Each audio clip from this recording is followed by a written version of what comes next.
abrir a economia para que o mercado volte às suas atividades, a população volte a trabalhar para sustentar suas famílias, ou garantir a saúde pública através do confinamento e paralisação geral?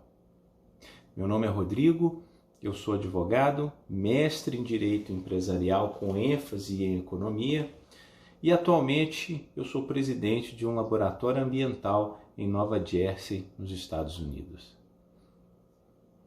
Sobrevivência da economia ou defender a saúde pública?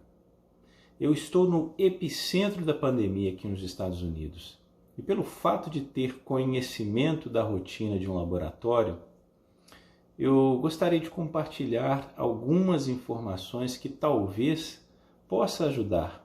Me sinto na obrigação de informar. E a pergunta do momento é a seguinte: estamos preparados para voltar ao normal? Em primeiro lugar, não existe mais o voltar. Existe um mundo depois do coronavírus e nós vamos ter que aprender a conviver com ele. Eu assisti muitos profissionais de saúde defendendo que é necessário o confinamento por um período definido até que nós possamos ter certeza de que os níveis são seguros novamente. E eles estão certos como profissionais de saúde. Todo profissional de saúde vai recomendar a um paciente que sofreu uma cirurgia o descanso de todas as atividades até o restabelecimento físico. O problema é que o paciente tem outras necessidades que também são vitais. A de sair da cama, movimentar, tomar água, alimentar, ir ao banheiro, tomar banho, ver a família e amigos, trabalhar para o próprio sustento. Quem já fez uma cirurgia ou precisou de ficar recolhido sabe muito bem qual é a recomendação médica e como nós a seguimos. A recomendação da comunidade dos profissionais de saúde é a mais acertada. Porém, é uma perspectiva compartimentada, que não leva em consideração as consequências nefastas da paralisação da economia. Quem é que já ouviu aquela frase: esse doutor não tem noção, se eu parar por 30 dias, eu não consigo alimentar minha família? Eu não estou aqui contra o profissional de saúde, muito menos a favor da economia. Eu quero trazer um exemplo aqui, já vou dizendo que não estou fazendo apologia ao capitalismo, ao petróleo, não quero discutir nenhuma questão sobre política ambiental, sobre energia sustentável. Eu quero somente demonstrar o outro lado, ou seja, a consequência em cadeia da paralisação da economia. Enquanto eu gravo esse vídeo, há 24 navios de petróleo ancorados próximo a um dos portos dos Estados Unidos. E eles não podem atracar porque todos os reservatórios em terra estão cheios. Como as pessoas não estão dirigindo, os aviões não estão viajando, as indústrias não estão produzindo, o óleo deixou de ser o commodity mais precioso e não tem valor.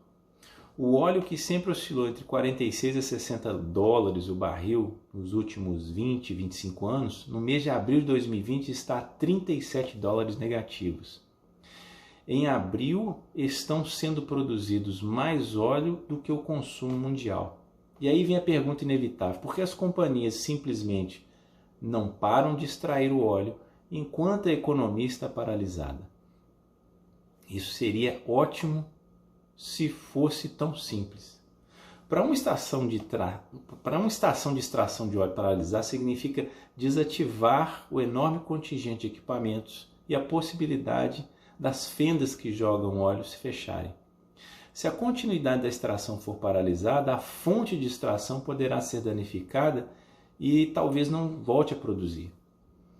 Outro fator é que essas empresas, mesmo perdendo muito dinheiro, precisam do fluxo de caixa para manter os compromissos contratuais e a folha de pagamento de milhares de trabalhadores. O resultado é um efeito dominó que atinge todos os setores industriais até as prateleiras dos supermercados. Vamos trazer o problema econômico para a pandemia, que é o que realmente nos interessa. A grande questão da pandemia é a eficiência dos estados em medir e monitorar o quanto o vírus se espalhou. E isso é essencial para decidir se a economia deve ou não ser aberta.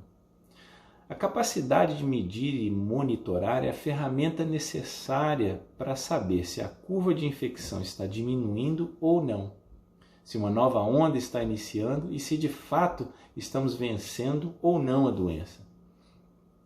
E o que pouca gente sabe é que há 2 tipos de testes em relação ao coronavírus. O primeiro é o teste diagnóstico.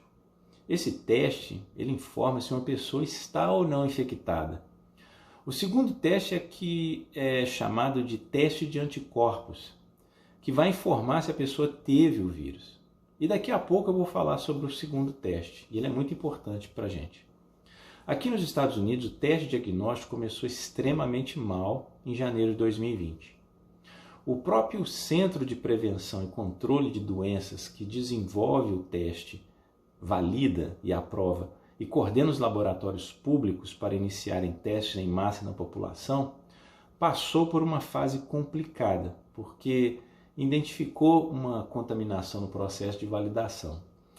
E essa falha atrasou o início dos testes por semanas. Para se ter uma ideia, aqui nos Estados Unidos, todos os testes, a maioria deles, eu diria 98% dos testes foram feitos somente pelo laboratório do Departamento de Prevenção e Controle de Doenças. E, enquanto isso, os hospitais e laboratórios privados que estavam preparados e queriam fazer o teste não haviam sido autorizados pelo departamento que regula o setor laboratorial.